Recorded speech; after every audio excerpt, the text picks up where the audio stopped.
O perfume doce de jasmim pairava no ar matinal da Avenida Presidente Vargas, quando Priscila Belfort acordou naquela sexta-feira, 9 de janeiro de 2004, com uma cólica incômoda no abdômen. O calor carioca já prometia um dia escaldante, mesmo nas primeiras horas da manhã. Priscila, aos 29 anos, era uma mulher determinada, de 1,74 metros de altura, cabelos castanhos ondulados que dançavam em seus ombros quando caminhava. Trabalhava como servidora pública na Secretaria Municipal de Esportes e Lazer do Rio de Janeiro, um emprego estável que lhe dava orgulho e independência. Sua mãe, Jovita Belfort, uma mulher forte de olhos penetrantes e coração generoso, notou imediatamente que a filha não estava bem. "Priscila, você está pálida", disse, tocando suavemente a testa da filha. "Talvez seja melhor ficar em casa hoje." Mas Priscila balançou a cabeça com aquela teimosia gentil que caracterizava sua personalidade. "Mãe, tenho compromissos no escritório. Não posso faltar." Jovita suspirou, conhecendo bem a determinação da filha, e decidiu levá-la de carona até o centro da cidade. Se você está acompanhando esta história, deixe nos comentários de onde você está assistindo e não se esqueça de se inscrever no canal para mais casos investigativos como este. O carro de Jovita deslizou pelas ruas movimentadas do Rio de Janeiro enquanto mãe e filha conversavam sobre planos para o fim de semana. Priscila mencionou que queria organizar algo especial para o aniversário de 50 anos da mãe, que aconteceria dali a poucos dias. "Vou preparar uma surpresa para você", disse com um sorriso que iluminava seu rosto, mesmo com o desconforto que sentia. Jovita sorriu de volta, sem imaginar que aquelas seriam algumas das últimas palavras que ouviria da filha. O prédio da Secretaria Municipal na Avenida Presidente Vargas fervilhava de atividade quando Priscila chegou por volta das 11 horas da manhã. Ela usava uma calça cinza que acentuava sua silhueta elegante, uma blusa quadriculada em tons suaves, um casaco azul que contrastava com o calor que já se instalava na cidade, e carregava sua bolsa tiracolo marrom, um acessório que nunca a abandonava. Seus colegas de trabalho a cumprimentaram com o carinho de sempre, notando que ela parecia um pouco abatida, mas nada que causasse maior preocupação. Durante a manhã, Priscila fez algumas ligações telefônicas, cumprindo suas responsabilidades com a diligência de sempre. Atendia com voz doce e profissional, organizava documentos com suas mãos delicadas que sempre cheiravam ao creme hidratante de lavanda que usava religiosamente.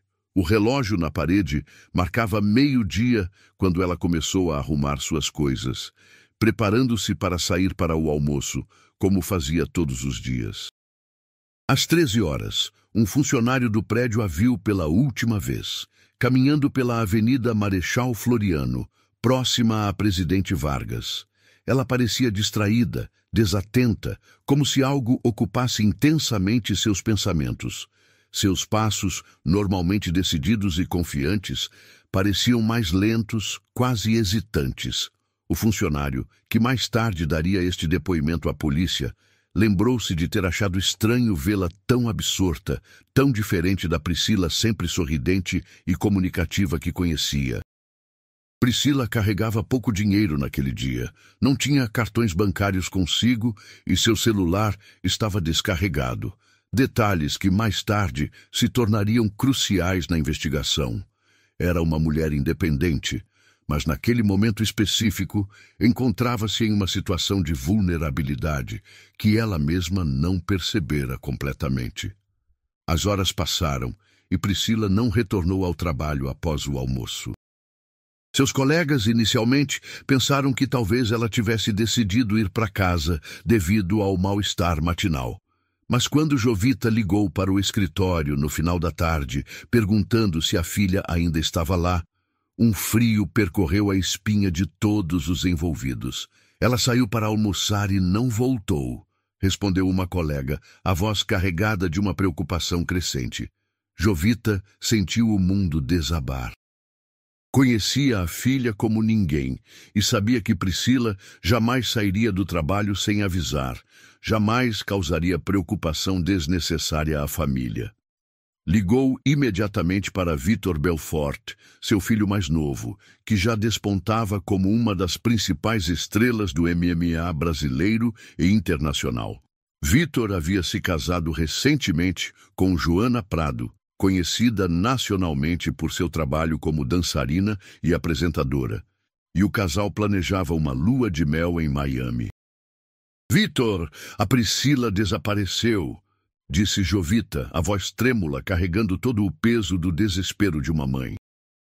Do outro lado da linha, Vitor sentiu o sangue gelar nas veias. Mesmo acostumado com a adrenalina dos ringues, nada o preparara para aquele momento. "Mãe, vamos procurá-la. Ela deve estar em algum lugar. Talvez tenha se sentido mal e foi para um hospital." Mas as horas passaram e Priscila não apareceu. A noite caiu sobre o Rio de Janeiro como um manto pesado de angústia sobre a família Belfort. Às 20 horas, Vitor dirigiu-se à 14ª Delegacia de Polícia no Leblon para registrar oficialmente o desaparecimento da irmã. O delegado de plantão, acostumado com casos rotineiros, inicialmente não demonstrou a urgência que a situação demandava. "Ela é maior de idade", disse. "Pode estar em qualquer lugar. Vamos esperar 24 horas." "Você não entende", replicou Vitor, os punhos cerrados não de raiva, mas de desespero. "Minha irmã não é de sumir. Algo aconteceu com ela." O peso do sobrenome Belfort, já conhecido no meio esportivo, começou a dar ao caso uma dimensão que ultrapassaria as fronteiras do Rio de Janeiro. Naquela primeira noite, enquanto a família se reunia na casa dos pais, o silêncio era cortado apenas pelos soluços contidos de Jovita. Seu Belfort, homem de poucas palavras, mas de grande coração, segurava a mão da esposa com a força de quem tentava transmitir toda a sua determinação. "Vamos encontrá-la", murmurava, mais para si mesmo do que para os outros. "Vamos encontrar nossa menina." O sábado 10 de janeiro amanhecia carregado de esperança e desespero em igual medida. A família Belfort transformou sua dor em ação. Vitor cancelou todos os seus compromissos profissionais. Joana adiou indefinidamente os planos de lua de mel, e todos se organizaram em grupos de busca que vasculhariam cada canto do Rio de Janeiro. Amigos próximos, vizinhos e até desconhecidos que souberam da situação se juntaram aos esforços. As ruas do centro do Rio, que no dia anterior haviam engolido Priscila sem deixar rastros, agora eram percorridas palmo a palmo por pessoas que gritavam seu nome. "Priscila! Priscila!" Os ecos das vozes se perdiam entre os prédios altos e o burburinho do trânsito carioca. Jovita caminhava pelas mesmas avenidas onde a filha trabalhava, olhando cada rosto que passava, como se a força do amor materno pudesse fazê-la aparecer. O domingo chegou trazendo uma nova dimensão ao caso. Gugu Liberato, no programa Domingo Legal do SBT, dedicou um segmento especial ao desaparecimento de Priscila Belfort. Pela primeira vez, o caso ganhava projeção nacional. A foto de Priscila sorrindo, com seus cabelos castanhos brilhando sob a luz, apareceu em televisores de todo o Brasil. Se alguém tiver qualquer informação sobre Priscila Belfort, por favor, entrem em contato, disse o apresentador, sua voz carregada da seriedade que a situação exigia. A repercussão foi imediata e avassaladora. O telefone da família não parava de tocar. Ligações de apoio, ofertas de ajuda, mas também as primeiras pistas falsas que se tornariam uma constante dolorosa nos meses seguintes. Cada toque do telefone fazia o coração de Jovita acelerar, na esperança de que fosse Priscila ligando para dizer que estava bem. Mas as horas passavam e a esperança se misturava com uma angústia cada vez mais profunda. Na segunda e terça-feira que se seguiram, amigos e parentes se organizaram com a precisão de uma operação militar. Imprimiram milhares de panfletos com a foto de Priscila, seus dados pessoais e os números do Disque Denúncia. Cada membro da família pegou uma região da cidade, distribuindo os papéis de mão em mão, colando cartazes em postes, muros e estabelecimentos comerciais que autorizaram a fixação. "Você viu esta moça?" Perguntavam incansavelmente. Comerciantes, pedestres, motoristas de ônibus, todos eram abordados com a mesma pergunta desesperada. Algumas pessoas paravam, olhavam atentamente a foto, balançavam a cabeça negativamente, mas prometiam ficar atentas.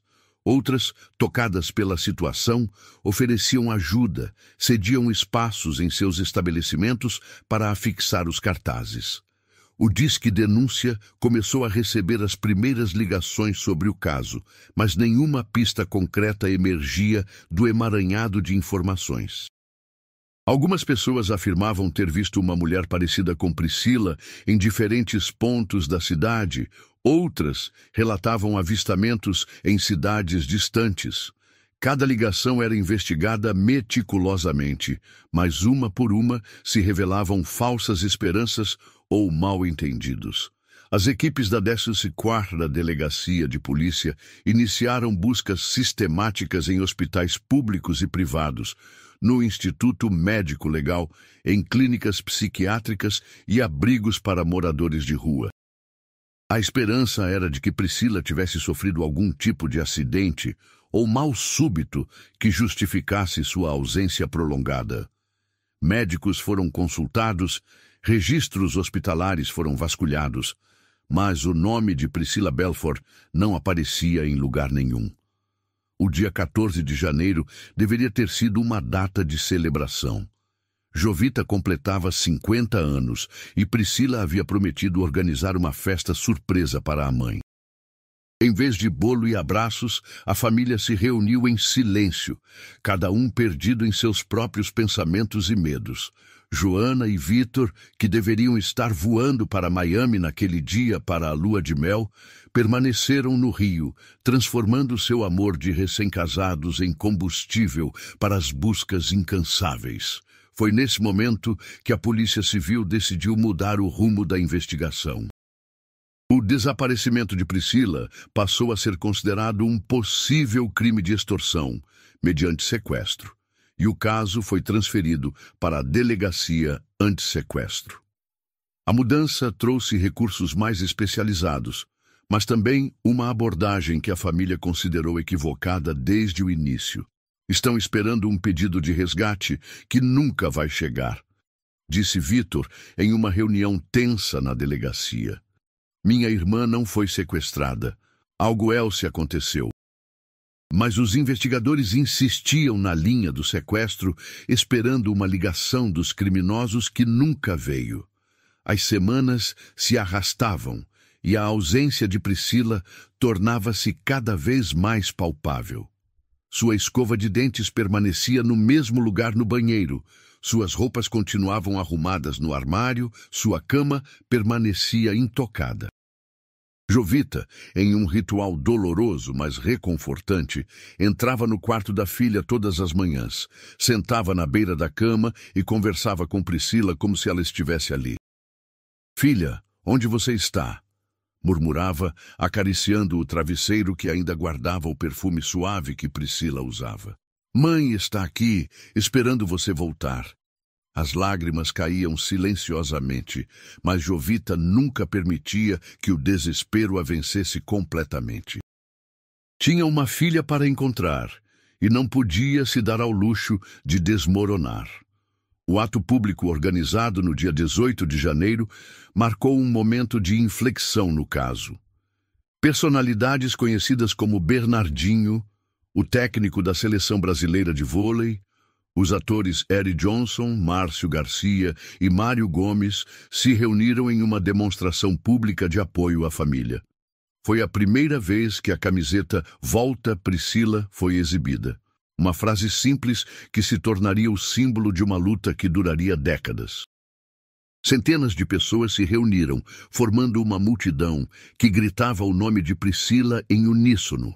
O eco das vozes se espalhava pelas ruas do centro do Rio, onde ela havia sido vista pela última vez. "Volta, Priscila! Volta, Priscila!" O coro desesperado subia aos céus como uma oração coletiva, uma manifestação de solidariedade que tocava o coração de quem presenciava. Mas junto com o apoio genuíno vieram também as complicações. O sucesso da mobilização trouxe uma avalanche de pistas falsas que começaram a sobrecarregar o sistema. Pessoas bem-intencionadas, mas confusas, ligavam relatando avistamentos que não correspondiam à realidade. Outras, movidas por intenções menos nobres, faziam trotes cruéis que devastavam emocionalmente a família. Em cadeia nacional de televisão, a família fez um apelo emocionante, mas também um pedido firme, que parassem de enviar pistas falsas. Cada informação incorreta tira tempo e energia que deveriam estar focados na busca real por nossa Priscila, disse Vitor, os olhos vermelhos de cansaço, mas a voz firme na determinação. 2 dias depois, a polícia iniciou buscas em outros estados após dezenas de ligações recebidas pelo Disque Denúncia. Equipes foram enviadas para São Paulo, Minas Gerais, Espírito Santo e até estados mais distantes, onde supostas testemunhas afirmavam ter visto Priscila. Cada viagem representava uma nova esperança. Cada investigação frustrada representava uma nova ferida na alma da família. Vitor, durante todo esse período, mantinha seus treinos e compromissos profissionais quando possível, mas sua mente estava constantemente voltada para a irmã desaparecida. O mundo do MMA, que antes era sua paixão absoluta, agora parecia secundário diante da dor que consumia sua família. Quando subia no octógono para treinar, cada soco que desferira carregava a frustração de não conseguir encontrar Priscila. Cada movimento era uma tentativa de canalizar a energia desesperada que o dominava. No final de janeiro, 22 dias após o desaparecimento de Priscila, Vitor estava em Las Vegas, onde conquistaria o cinturão dos meio-pesados do UFC, um dos momentos mais importantes de sua carreira.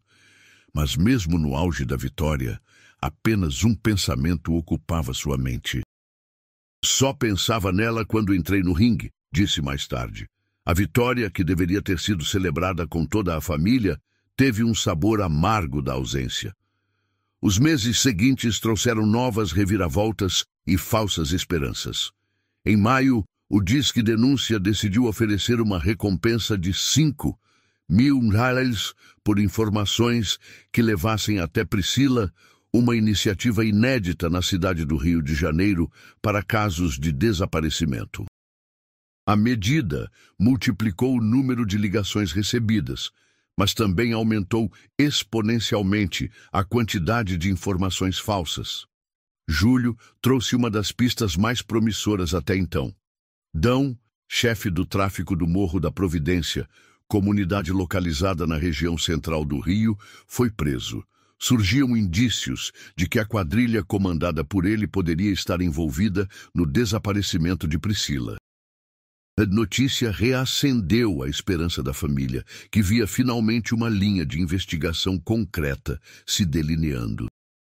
Jovita não dormiu nas noites que precederam o interrogatório de Dão. Caminhava pela casa, preparava café que não bebia, arrumava coisas que já estavam arrumadas. "Será que finalmente vamos ter respostas?" perguntava para o marido, que apenas a abraçava em silêncio. A tensão era palpável, a expectativa quase insuportável. Mas 5 dias depois, Dão foi solto por falta de provas. Não havia evidências concretas que o ligassem ao desaparecimento de Priscila. Mais uma vez, uma porta que parecia se abrir se fechava brutalmente na cara da família. A decepção foi devastadora. Jovita trancou-se no quarto por horas, chorando todas as lágrimas que havia segurado durante aqueles dias de esperança renovada. Em setembro, uma nova operação policial foi realizada no Morro da Providência. Múltiplas ligações anônimas para o Disque Denúncia indicavam que Priscila estaria escondida em uma garagem desativada na comunidade. A operação mobilizou dezenas de policiais, cães farejadores e equipamentos especializados. Jovita e seu Belfort aguardavam em casa, agarrados um ao outro, o coração disparando a cada minuto que passava. O telefone tocou ao final da tarde. Era o delegado responsável pela operação. Não encontramos nenhum vestígio, disse, a voz carregada de frustração profissional, mas que não se comparava à dor que sentia a família do outro lado da linha. Mais uma esperança desfeita, mais uma noite de insônia para pais que não conseguiam aceitar que sua filha havia simplesmente desaparecido. Dezembro trouxe o que inicialmente pareceu ser o fim da busca. A 127ª Delegacia de Polícia de Búzios, na região dos Lagos, recebeu uma denúncia anônima sobre um corpo de mulher encontrado carbonizado em um carro. O informante garantia que se tratava de Priscila. Poucas semanas depois, o Disque Denúncia recebeu a mesma informação, dando credibilidade adicional à pista. A família se dirigiu para Búzios em um estado emocional indescritível. Era a possibilidade de finalmente ter respostas, mas também o terror de confirmar a morte de Priscila de forma tão brutal. O caminho até a cidade litorânea foi percorrido em silêncio, cada um perdido em suas orações e medos. Os procedimentos legais foram longos e burocráticos.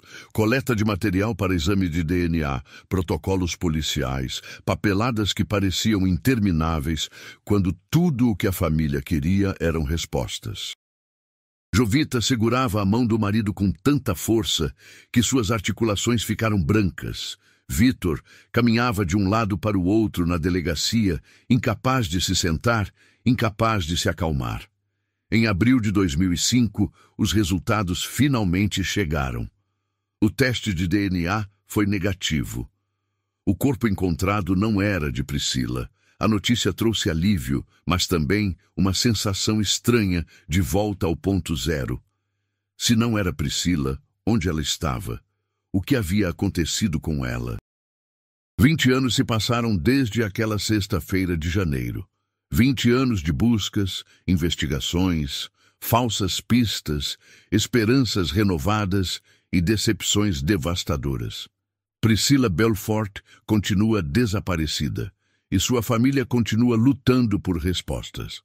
Jovita Belfort transformou sua dor em uma missão de vida. Tornou-se uma ativista incansável pelos direitos das famílias de desaparecidos, lutando para que outros não passassem pelo mesmo calvário de descaso e investigações inadequadas que sua família enfrentou.